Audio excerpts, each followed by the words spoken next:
nag-propose yung mama ko ng possible names ko. There were 5 options.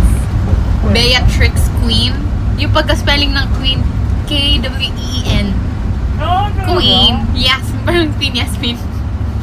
Ano ba? Myra Queen. Tapos may ano ba yun? Isa? Kasi queen dapat, yung queen ang dapat Yeah. yung consistent. Because Yeah. king na si Oo.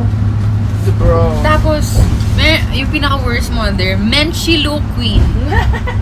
Ba yan? Tapos yung nickname ko, Oh, Mench or Etchy. Imagine if my name is Oh my Menchilu, God. I'm Bini Mench. I know. Pangit.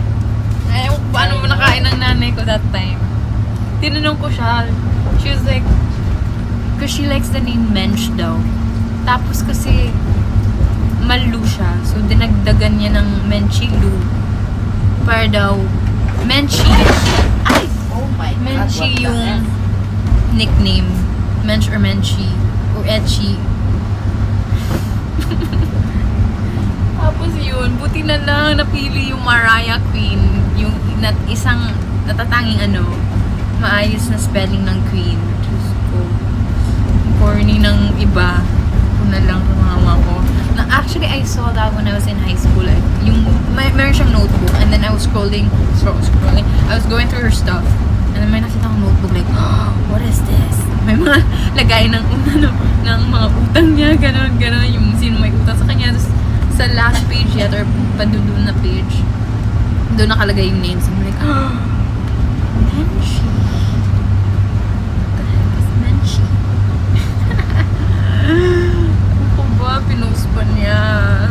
Tawa ako. Na-reveal doon yung face niya.